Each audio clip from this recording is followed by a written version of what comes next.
Hello बच्चों, कैसे हो आप लोग। तो आज हम करेंगे मोशन के न्यूमेरिकल्स। मैं आपको कुछ न्यूमेरिकल्स आपको कराऊंगी, एनसीईआरटी से अलग की न्यूमेरिकल्स है। आप पहले वाले न्यूमेरिकल्स करेंगे और फिर उसके बाद अपने एनसीईआरटी के क्वेश्चंस भी करेंगे। तो अगर जो बच्चे ये मेरा वीडियो पहली बार देख रहे हैं, उन्होंने इससे पहले वाला मोशन का वीडियो नहीं देखा जिसमें हमने पूरा मोशन जो है पूरा मोशन चैप्टर पढ़ा है कि क्या क्या चीजें मोशन में जरूरी हैं, तो मैं उन बच्चों से रिक्वेस्ट करूंगी वो पहले मेरा मोशन का चैप्टर पढ़े। लिंक जो है मैंने डिस्क्रिप्शन बॉक्स में डाल दिया है, तो आप लिंक पे क्लिक करेंगे तो आप मोशन चैप्टर पे चले जाएंगे। तो अब हमें आज करने हैं बेसिकली मोशन के न्यूमेरिकल्स।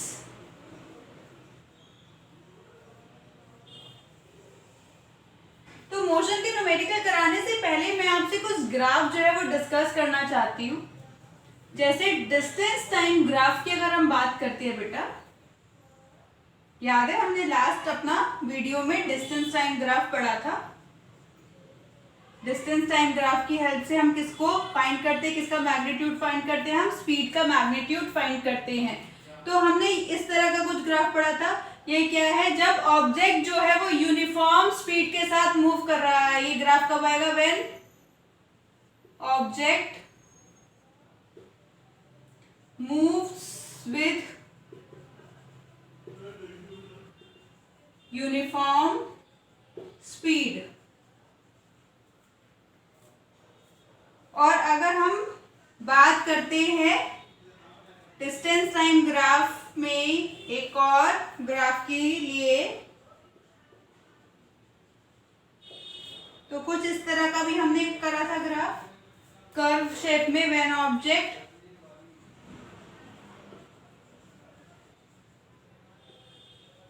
मूव्स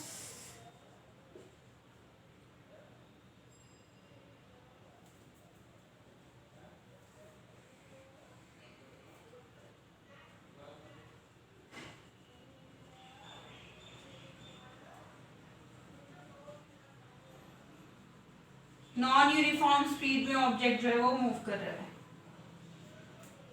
ठीक है, अब एक ग्राफ में और आपको बता देती हूँ बेटा।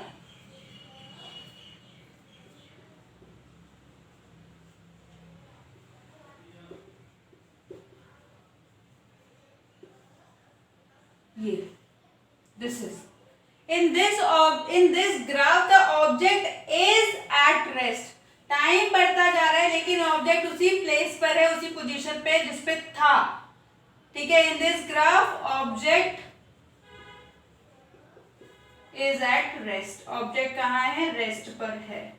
तो ध्यान से देखिए, अब इससे रिलेटेड हम क्वेश्चन जो है आगे करने वाले हैं। तो आइए, यहाँ पर हमें एक डिस्टेंस टाइम ग्राफ गिवन है। ठीक है, जिसमें बॉडी ने, ऑब्जेक्ट ने पॉइंट सी से चलना शुरू करा, पॉइंट डी पर पहुंचे और पॉइंट ई पर पहुंचे। अब आपसे पूछा क्या गया है क्वेश्चन में, what kind of motion of a body is represent by the graph given along side. अब ये जो आपको साइड्स गिवन है, ये कौन सा मोशन जो है रिप्रेजेंट कर रहे हैं। तो बेटा यहाँ ध्यान से देखो, अगर मैं इस ग्राफ को एक बारी ब्रेक करके बनाऊं, तो मैं यहाँ से सिर्फ यहाँ से लेके यहाँ तक का मैं मोशन लेती हूँ, सी से लेके डी तक का, राइट, टाइम। और ये क्या है यहाँ पर, डिस्टेंस। ठीक है, तो यहाँ देखो ये किसको रिप्रेजेंट कर रहा है, ये वाला जो सी डी जो है वो किसको रिप्रेजेंट कर रहा है, यूनिफॉर्म मोशन को।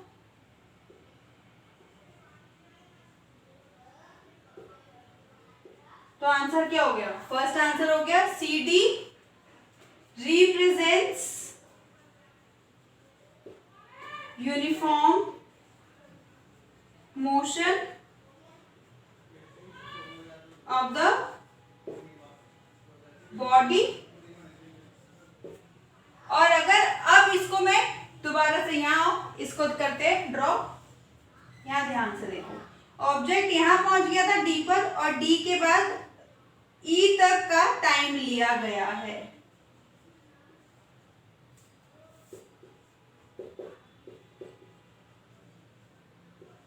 क्या पोजीशन में कोई चेंज आ रहा है, ऑब्जेक्ट की पोजीशन तो वही की वही है, डी और ई। क्या ये ग्राफ कुछ इस तरह का नहीं हो गया बेटा अगर मैं इसको यहाँ से ड्रॉ करूं तो? बताओ, ये डी और ई, सोचो एक बार, ध्यान ध्यान से देखो, क्या सेम पोजीशन पे नहीं है? ये क्या है? टाइम है यहाँ पर, यहाँ क्या है? डिस्टेंस है। तो इसका क्या मतलब हो गया? ऑब्जेक्ट और बॉडी, हम बॉडी लेकर चल रहे हैं तो बॉडी लिख देंगे हम, बॉडी इज एट रेस्ट। तो इसका क्या मतलब है? डीई क्या रिप्रेजेंट कर रहा है?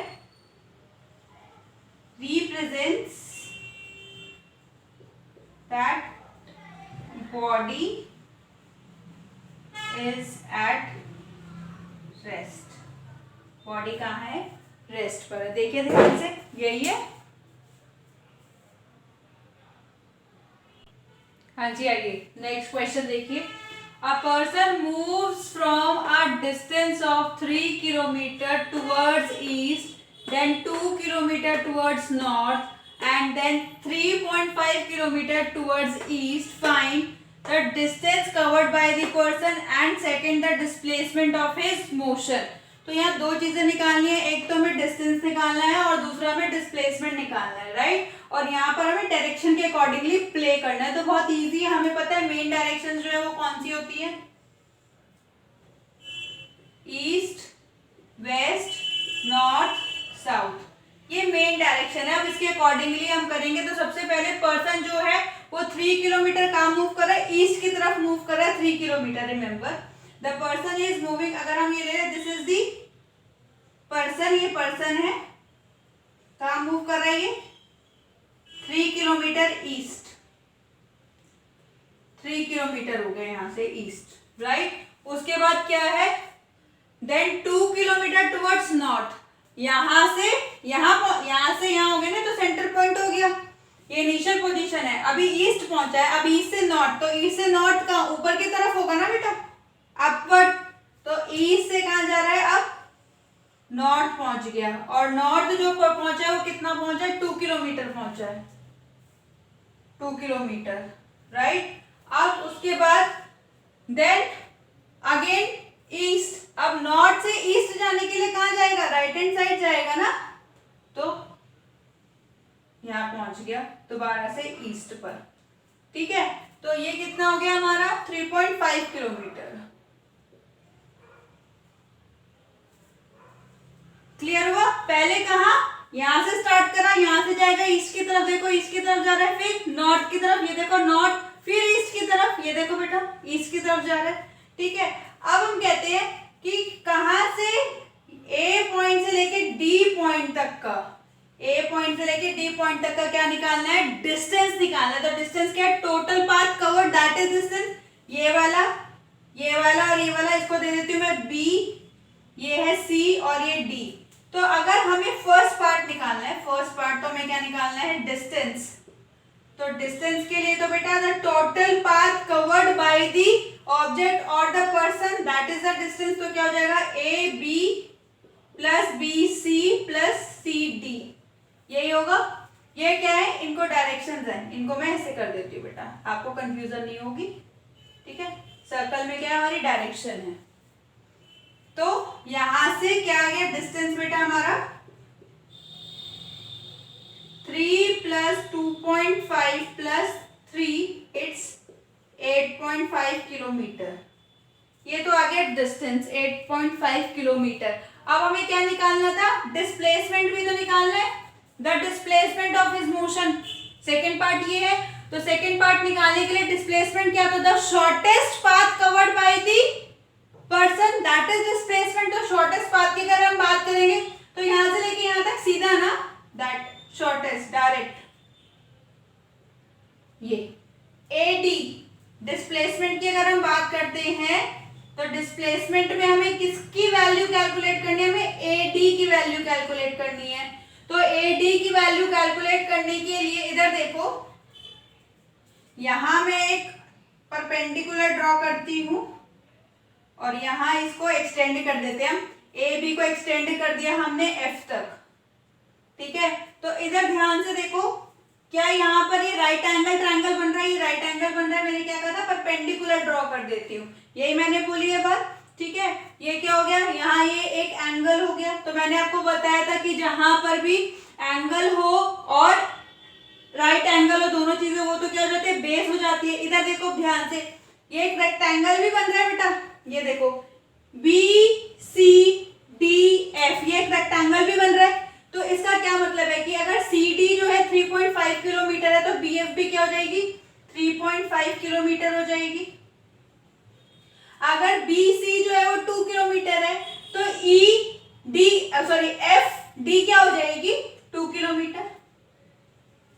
और हम कौन सा राइट एंगल यहाँ पर कंसीडर करने वाले हैं, क्योंकि हमें एडी की वैल्यू निकालनी, तो एडी की वैल्यू निकालने के लिए हम राइट एंगल यहाँ लेने वाले हैं, right angle A F D.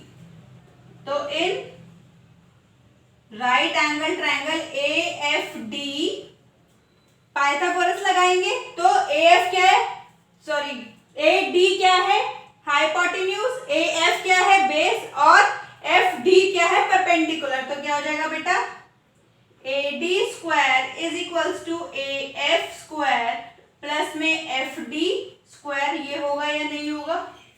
तो इनकी इधर आ जाते हैं, इनकी हम वैल्यू पुट कर देते हैं, तो ए डी की वैल्यू आ जाएगी बेटा, ए एफ की वैल्यू कर देंगे तो क्या हो जाएगी, 3 किलोमीटर प्लस 3.5 किलोमीटर, यही होगी ए एफ की पूरी value, 3 kilometre plus 3.5 kilometre, 3 plus 3.5 का होल स्क्वायर प्लस में एफ डी की वैल्यू क्या है, 2 का होल स्क्वायर, तो बच्चे ये क्या आ जाएगा, 6.5 का होल स्क्वायर प्लस में 2.5 का होल स्क्वायर, ठीक। ए डी की हमें वैल्यू निकालनी है, तो ये आ गया हमारा 6.5 का होल अंडर रूट ऑफ, यहां से ये स्क्वायर इधर जाएगा तो स्क्वायर रूट हो जाएगा ना, तो square root of 6.5 square plus में 2 स्क्वायर, तो इसको सॉल्व कर लेंगे तो आंसर आ जाएगा। ध्यान से देखिए, इसको सॉल्व करिए, वीडियो को पॉज करिए, इसे सॉल्व करने की कोशिश करिए, बहुत ही इजी है भाई। मेरे हिसाब से स्क्वायर्स जो है वो आपको सॉल्व करने आने चाहिए। अगर 6.5 का स्क्वायर की बात हो रही है तो उसका क्या मतलब है, 6.5 इंटू 6.5। अगर 2 के स्क्वायर की बात हो रही है तो उसका मतलब है 2 इंटू 2, ठीक है बेटा, क्लियर। और स्क्वायर रूट्स निकालने आते हैं आप लोगों को, क्लास 8th में पेयर्स बना के स्क्वायर रूट निकालना बताया जाता है, तो इसको आप करेंगे सॉल्व तो पूरा का पूरा आपका स्क्वायर रूट भी निकल कर आ जाएगा।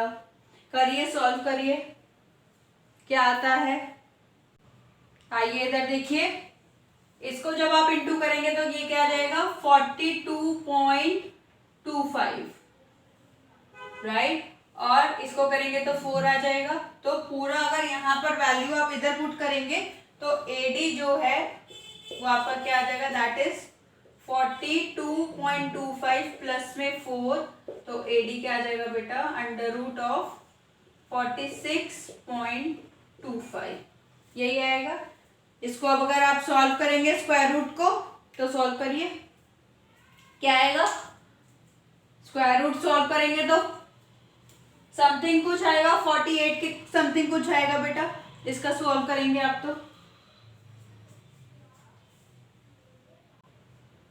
तो इसको अगर हम सॉल्व करते हैं स्क्वायर रूट को तो ये क्या आएगा, लगभग 6.8 किलोमीटर के लगभग आएगा, ठीक है बच्चे। देखिए, नोट करिए। आई होप ये क्लियर हो गया होगा। देख लीजिए ध्यान से, नोट कर लीजिए। ऐसे ही आपको डिस्प्लेसमेंट वाले क्वेश्चन जो है वो सॉल्व करने होते हैं बाय यूजिंग पाइथागोरस थ्योरम, ठीक है। एक और हम इसके आगे करेंगे डिस्प्लेसमेंट का क्वेश्चन। तो आइए स्टार्ट करते हैं क्वेश्चन नंबर 3 से। A particle moves 3 metre north, then 4 metre east and finally 6 metre south. Calculate the magnitude of the displacement. क्या कैलकुलेट करना है, डिस्प्लेसमेंट। लेट अस कंसीडर कि ये पार्टिकल है, ये पार्टिकल पहले कहाँ मूव करे, नॉर्थ। नॉर्थ मीन्स अपवर्ड, ये देखो इधर, नॉर्थ का क्या मतलब है, upward. East right, west left और साउथ हमेशा डाउनवर्ड, ये याद रखेंगे। ईस्ट जा रहा है तो ऑब्जेक्ट बॉडी को राइट में मूव कराना है, नॉर्थ है तो अपवर्ड है, वेस्ट है तो लेफ्ट में मूव कराना है, और साउथ है तो डाउनवर्ड मूव कराना है। तो ये कितना 3 मीटर जो है पार्टिकल ने मूव करना शुरू करा। ठीक, अब देन 4 मीटर ईस्ट, अब यहां से 4 मीटर कहां चला गया, ईस्ट चला गया। देन उसके बाद finally 6 metre south, downward 6 metre कहां चला गया, साउथ चला गया। ये देखो, अगर 6 मीटर की हम बात करते हैं तो यहां तक कितना हो गया 3 मीटर, और ये भी क्या हो गया 3 मीटर, पूरा हो गया ना 6 मीटर। ठीक, ये पॉइंट ए है, ये पॉइंट ले लेते हैं डी है। अब क्या निकालना है आपको, डिस्प्लेसमेंट निकालना है। तो बेसिकली डिस्प्लेसमेंट क्या होता है, the path covered by the particle between initial and final point, initial और फाइनल पॉइंट के बीच में जो पाथ कवर्ड हुआ that is that shortest path is displacement. यानी कि यहां से देखा जाए तो क्या कैलकुलेट करना है, ये कैलकुलेट करना है एडी। एडी कैलकुलेट करने के लिए हमें यहां में एक पॉइंट ले लेते हैं सी, तो हमें किसकी वैल्यू पता होनी चाहिए, एसी की और डीसी की। तो इजीली हमें पता है वो वैल्यू। यहाँ देखो क्या, ये यहाँ मैं दे देती हूँ पॉइंट बी, यहाँ दे देते हैं ई। तो ये क्या एक रेक्टेंगल बन रहा है ए बी ई सी। अगर ये 3 किलोमीटर है तो ये 3 किलोमीटर है, ये 4 किलोमीटर है, ये मतलब बी ई अगर 4 किलोमीटर है तो ए सी क्या हो जाएगा, सॉरी मीटर, तो ए सी भी क्या हो जाएगा 4 मीटर। तो यहां से हम निकाल सकते हैं बेटा ए डी स्क्वायर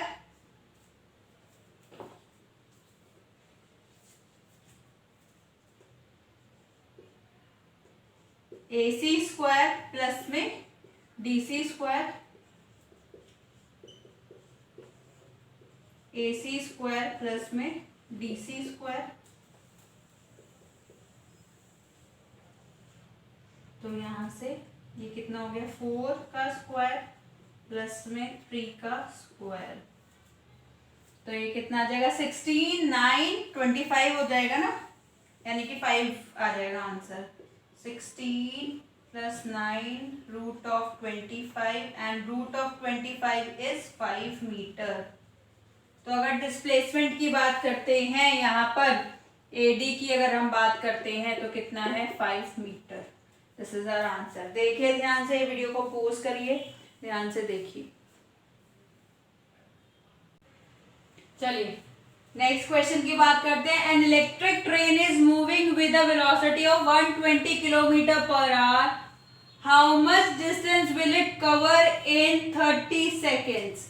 30 सेकेंड्स में कितना डिस्टेंस इलेक्ट्रिक ट्रेन कवर कर लेगी अगर वो कितनी स्पीड के साथ, कितनी रफ्तार के साथ चल रही है, 120 किलोमीटर स्पीड के साथ चल रही है। तो 30 सेकेंड के समय में कितनी दूरी वह ट्रेन जो है, वो रेल जो है बिजली से चलने वाली, वो तय कर लेगी। यानी कि 120 किलोमीटर पर आवर की स्पीड से चलने वाली ट्रेन जो है वो 30 सेकेंड में कितनी डिस्टेंस कवर करने वाली है, ये हमें निकालना है। तो इसके लिए सबसे पहले लिखते कैसे हैं, velocity of electric train is equals to 120 kilometre per our.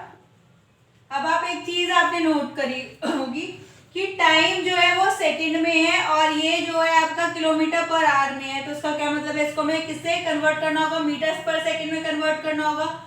और मीटर पर सेकंड में कन्वर्ट करने के लिए हम कैसे करेंगे, किलोमीटर को चेंज कर देंगे मीटर में।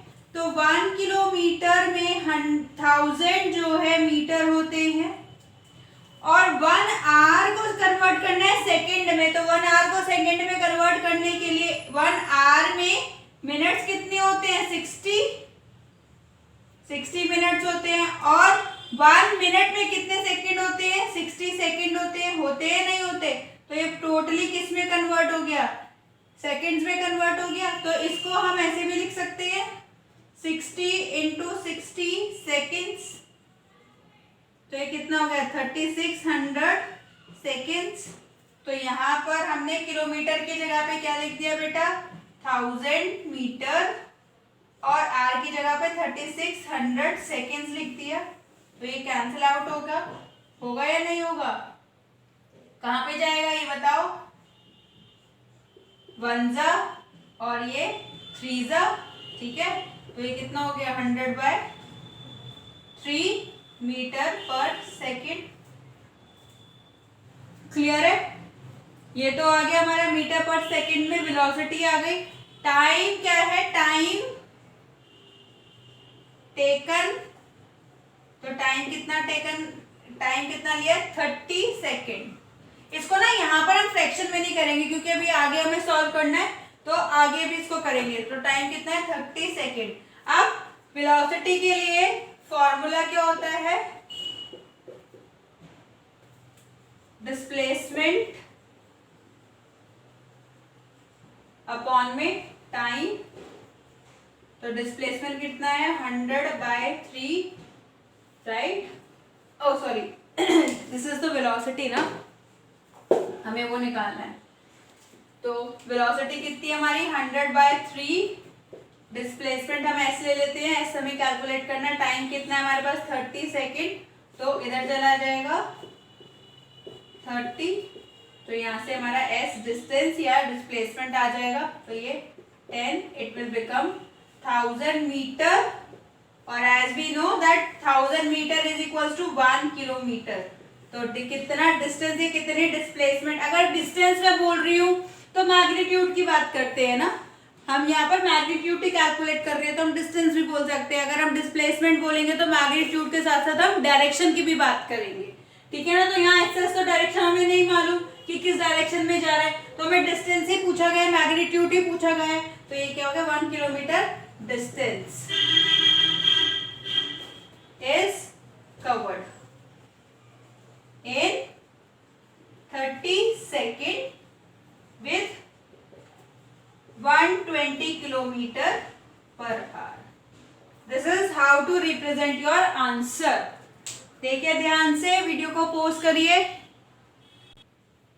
चलिए देखिए नेक्स्ट क्वेश्चन और लास्ट क्वेश्चन भी इस क्लास का। While driving, Jayant travels 30 kilometer with uniform speed of 40 kilometer per hour and next 30 kilometer with uniform speed of 20 kilometer per hour. Find his average velocity. क्या बोला गया है कि जयंत यात्रा कर रहा है, ट्रैवल कर रहा है, तो उसने 30 किलोमीटर जो है वो यूनिफॉर्म स्पीड के साथ करा है। ट्रैवल तो कितनी यूनिफॉर्म स्पीड है, कितनी गति से चला है? 40 किलोमीटर पर आवर की गति से चला है। और जो अगले 30 किलोमीटर की दूरी है, जो अगला 30 किलोमीटर का डिस्टेंस है, वो कितनी यूनिफॉर्म स्पीड से, कितनी गति से उसने तय करा है, चला है? 20 किलोमीटर पर आवर की स्पीड के साथ जो है तय करा है। अब एवरेज स्पीड निकालनी, तो एवरेज स्पीड हमने पढ़ा है, the total distance covered by the particle in total time, that is the average speed. कि कितने पूरे डिस्टेंस को कितने समय में ट्रेवल, पूरे समय में जो पूरा डिस्टेंस ट्रैवल करा गया है वही क्या है? एवरेज स्पीड है। तो वही हम निकालेंगे। तो यहाँ सबसे पहले हमें क्या चीज निकालनी होगी? हमें टाइम निकालना होगा कि 30 किलोमीटर जब 40 किलोमीटर पर आवर से चला था तो तब कितना टाइम लगा था, और जब 30 किलोमीटर 20 किलोमीटर पर आवर से चला है तो तब कितना टाइम लगा है। यानी कि हमें यहाँ पर T1 निकालना होगा और यहाँ T2 निकालना होगा, तब जाके हमारे पास टोटल टाइम आएगा। डिस्टेंस तो हमारे पास है कि पहले 30 किलोमीटर चला, फिर 30 किलोमीटर चला, ठीक है? तो इधर देखो बेटा, इसको कैसे करेंगे? सबसे पहले distance covered by Jayant with 40 kilometre per our, तो कितना डिस्टेंस था? 30 किलोमीटर। तो ये क्या हो गया? S1, ठीक है? तो T1 के लिए, T1 निकालने के लिए क्या फॉर्मूला हो जाएगा? अभी हमने क्या फॉर्मूला पढ़ा था कि स्पीड का या वेलोसिटी का फॉर्मूला क्या होता है?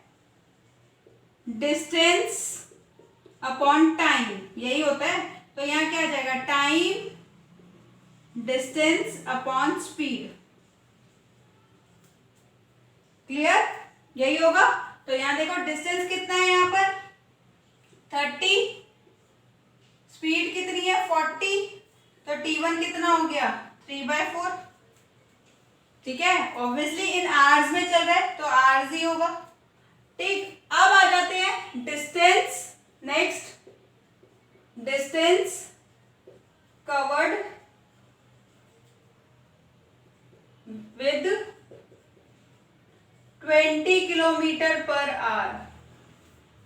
कितनी दूरी तय करी 20 किलोमीटर पर आवर की गति से, तो वो कैसे निकलेगा, वो तो गिवन है हमें कितना है 30 किलोमीटर, तो S2 भी क्या है 30 किलोमीटर। अब हमें समय निकालने की कितना समय लगा है, कितना टाइम निकालना है, तो निकाल लेंगे। तो समय निकालने के लिए वही है दूरी बटे में गति। तो गति के लिए अगर हम v ले लें, यहाँ पर v2 ले लें, तो यहाँ कितना है, यानी कि डिस्टेंस अपॉन में स्पीड, तो ये कितना है 30 अपॉन में 20, तो ये कितना हो जाएगा बेटा 3/2 आर, 3/2 घंटे जो है लगे हैं। ठीक, अब क्या निकालना है हमें, टोटल एवरेज स्पीड निकालनी है। तो एवरेज स्पीड के लिए क्या पढ़ा था हमने, S1 plus S2 total distance upon में टोटल टाइम, जितनी दूरी उसने पूरी करी है वो, और जो समय है पूरा वो। मैं थोड़ा सा हिंदी में भी कर रही हूँ कि अगर हिंदी मीडियम के बच्चे देखते हैं तो उनको भी थोड़ा सा समझ में आए। तो इधर देखिए, तो कितना हो गया 30 प्लस 30 30 प्लस 30, और ये कितना है बेटा, इसको चाहे तो आप पॉइंट्स में भी निकाल सकते हैं। ठीक है ना, पॉइंट्स में निकाल लीजिए, वो ज्यादा इजी रहेगा आपके लिए, नहीं तो आपको इधर फिर एलसीएम लेना पड़ेगा। तो इसको अगर हम पॉइंट में करेंगे तो ये कितना आ जाएगा बेटा, कितने आवर्स हो जाएगा 30.7 ही ले लेते हैं, 0.75 भी कर सकते हैं, हाँ 0.75, इतने घंटे ये होगा। और ये कितना हो जाएगा 1.5 आवर्स। ठीक है ना, तो ये क्या हो जाएगा 0.75 प्लस में 1.5, तो इसको सॉल्व कर लीजिए, कितना आएगा ये कितना हो जाएगा 5 12 1, ये है और ये है, यही करेंगे ना, ऐसे ऐड करते हैं देखिए, तो ये क्या हो जाएगा 5 12 और यही होगा। ठीक है, तो ये कितना हो जाएगा 225। 225 कब होगा, जब ये डेसिमल हम हटा देंगे, तो ऊपर क्या आ जाएगा, 2 डिजिट पे डेसिमल हटाया था तो ऊपर भी हो जाएगा। तो इसको सॉल्व कर लेंगे, तो इसको सॉल्व करेंगे तो समथिंग 26.7 किलोमीटर पर आवर जो है वो डिस्टेंस आएगा। नोट कर लीजिए, वीडियो पॉज करिए, समझिए और नोट करिए। और ये आज का लास्ट हमारा क्वेश्चन है क्लास का। इसके नेक्स्ट जो क्लास में हम 3A इक्वेशन ऑफ मोशन से रिलेटेड न्यूमेरिकल्स करेंगे। चलिए बाय बाय, करिए नोट।